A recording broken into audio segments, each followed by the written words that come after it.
विगत 50 वर्षों में देखा गया है कि यह पितृ स्मृतियाँ अत्यधिक परेशान और परेशानी का कारण बनी, क्योंकि हम सभी अपने वैदिक धर्म को भूले, अपने सनातन धर्म को भूले और स्वयं को भूल गए और पाश्चात्य सभ्यता की ओर टकटकी लगा के देखते रहे कि शायद ही हमसे अच्छे हैं। आज उसके दुष्परिणाम हमारे सामने हैं। हमारे ऋषि मुनियों ने जो वैदिक नियम बनाए और शास्त्रोक्त ढंग से हमको समझाया और जिन 16 संस्कार की बात की, उन 16 संस्कारों में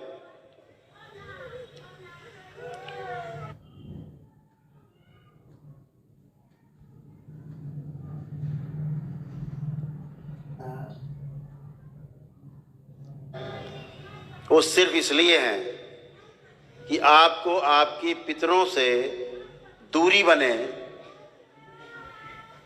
आपके पितरों से, उनकी स्मृतियों से दूरी बने और आप इस 16 के 16 संस्कार में यही दिखता है। जो अंतिम संस्कार होता है, 16वां संस्कार, वो गंगा जी के घाट के किनारे होता है, नदी किनारे होता है। वहां पर भी वही क्रिया की जाती है कि पितरों से आपका मोह टूटे, तो कपाल क्रिया तक कराई जाती है प्रिय से, ताकि मोह टूटे और स्मृतियां आपके नजदीक ना आए। लेकिन आप लोग फोटो लगा के पूजा करना शुरू करते हो घर में पितृ की। क्यों नहीं आएगा? जागेगा कि जिन कष्टों में वो रहा है, जिन समस्याओं से अपनी जिंदगी में वो घिरा रहा है, जिन बीमारियों से तड़प तड़प के उसकी मृत्यु हुई है, वो आपको भी भोगना पड़ेगा। उससे आप बच नहीं सकते, भोग ही रहे हैं। अनुभव है यहाँ पर। और उसके बाद आप शुरू करते हैं भी चक्कर लगाना, दरगाह, मजार और दुनिया भर के गंदे गंदे स्थानों पे झाड़ फूंक, टोना टोटका, जादू टोना, ये नकली बीमारी चिल्लाने वाली, हाय हाय करके भूत प्रेत वाली, एकदम नकली, 100% नकली, सब आपके दिमाग के मस्तिष्क के नाटक हैं। पूरे नाटक आपके मन के हैं। आपको पता भी नहीं होता आप कर क्या रहे हो। आपका मस्तिष्क आपको बेवकूफ बना करके आपसे डांस कराता रहता है, चीखता चिल्लाता रहता है। आप पागलों की तरह चीखते चिल्लाते रहते हो। लेकिन यह भी एक स्वाभाविक प्रक्रिया है, यह भी एक प्राकृतिक प्रक्रिया है। चीखने चिल्लाने से आपका रेचन हो जाता है, तमाम गंदगी आपकी चीखने चिल्लाने से भी निकल जाती है। वह भी एक प्राकृतिक प्रक्रिया है।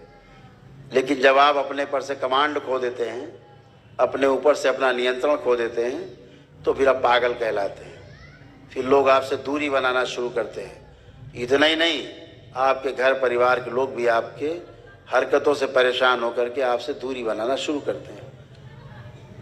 और इसी सब में कहीं आप दरगाह मजार चले गए, ये झाड़ फूंक करने वाले, टोना टोटका करने वाले, पगड़ी टोपी पहन के बैठे हैं, जो इन्हें कुछ ना आता ना जाता है, इनका चुनाव चिन्ह भी छाता है, कुछ भी नहीं आता इन्हें, केवल बेवकूफ बना करके। और आपको बेवकूफ स्वयं बनते हो, आपको तो बनाते ही हैं, स्वयं तो बेवकूफ है ही। एक आदमी ठीक करके नहीं खड़ा कर सकते, स्वस्थ करके पूरी तरह से। हैसियत नहीं है, बस खड़े हो गए, लोग आ गए, झूमे नाचे गाए, चिल्लाए चीखे, घर चले गए। अरे बोले बड़ा भारी काम हो गया,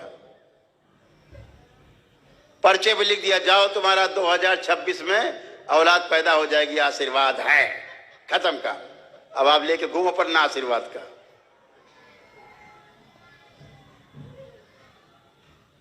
जो करो, तंत्र का असली अर्थ है व्यवस्था।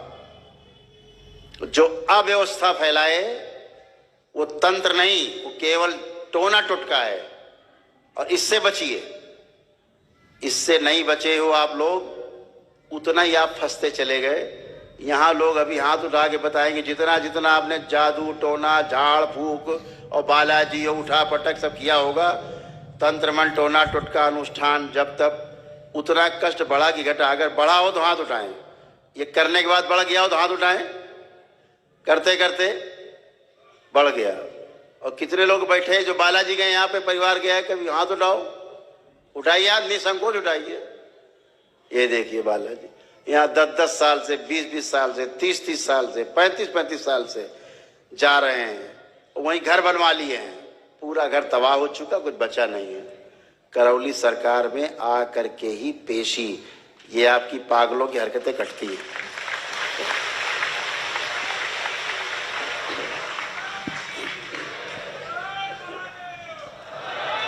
भगवान भोलेनाथ और माता कामाख्या के दरबार में आकर के ही कटती हैं, क्योंकि ये शक्ति केवल उन्हें ही प्राप्त है धरती पर, सृष्टि में।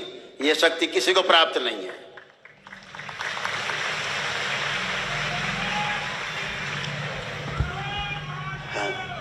हनुमान जी आपके भूत भगावें, ऐसा कहीं नहीं है।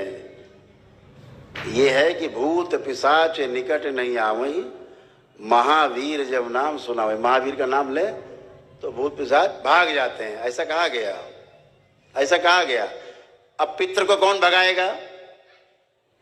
लिखा है कहीं? लिखा है कि हनुमान जी आवे तो पितृ सब भाग जाओ? है कहीं? नहीं है। और समस्या क्या है? दरबार क्या कहता है? भूत प्रेत है कि पितृ हैं? पितृ समस्या है। भूत प्रेत, रेत प्रेत भूत कुछ होता नहीं ऐसा कि आपको कोई खा जाएगा, कोई मार डालेगा जान से। अरे वो खुद ही जान बचा के घूमते हैं। स्मृतियां हैं बेटा, ये सारी स्मृतियां हैं जो तैर रही हैं पूरे वायुमंडल में। जो इसकी चपेट में आ जाता है हो चिल्लाने लगता है। कोई भी चिल्ला सकता है, लेकिन पितृ स्मृतियों से बचाने के लिए कोई नहीं। स्वयं भगवान परशुराम अपनी पितृ स्मृति से परेशान होकर 21 बार उन्होंने क्षत्रियों का, है वंश के क्षत्रियों का संहार किया। क्यों किया? उनके पिता की स्मृति, ऋषि जमदग्नि की स्मृति भगवान परशुराम में प्रवेश कर गई बदले की, और बदला वो लेते ही रहे, बदला 21 बार। इतना बड़ा ऋषि, इतना बड़ा तपस्वी, जिससे बड़ा कोई तपस्वी और ऋषि पैदा ही नहीं हुआ आज तक पूरी सृष्टि में। जब अपने पितृ की स्मृति से वो परेशान हो सकता है, तो आप सबका तो कोई अर्थ ही नहीं है परेशान होने में। और जब हनुमान जी का युद्ध हुआ परशुराम जी से, 5 दिन लगातार चला, 21वें बार नरसंहार जब वो कर रहे थे, तब जब जामवंत जी ने कहा हनुमान जी से, अब आपको जाना चाहिए, ये लोग पुकार कर रहे हैं कि हमारा क्या दोष है, तो हनुमान जी का 5 दिन लगातार युद्ध परशुराम जी से चला। भगवान परशुराम से 5 दिन युद्ध चला।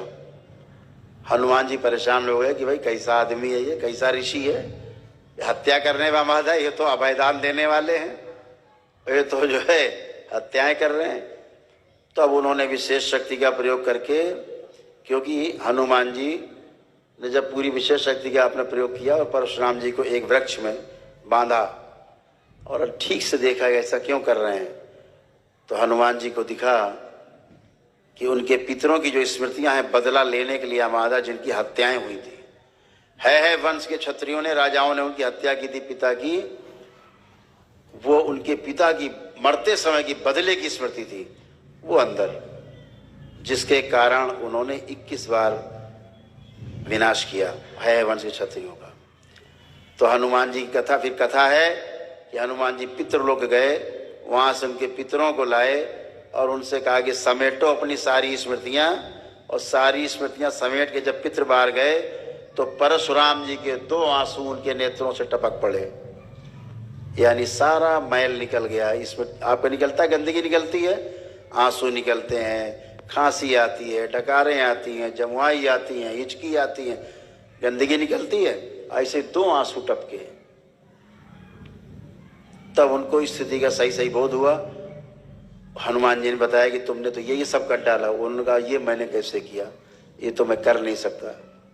फिर कथा है कि हनुमान जी ने, फिर परशुराम जी ने जितने इन्होंने संहार किए थे सभी का एक साथ पिंडदान किया, सभी के पितरों को एक साथ मुक्ति दिलाई जिनकी हत्या की थी उन्होंने। इतना बड़ा ऋषि जो भगवान के तुल्य था वो नहीं बचा पितरों की स्मृति से, स्वयं को नहीं बचा पाया। किसकी हैसियत है दरबार में सिवाय भोलेनाथ के, सिवाय मां के।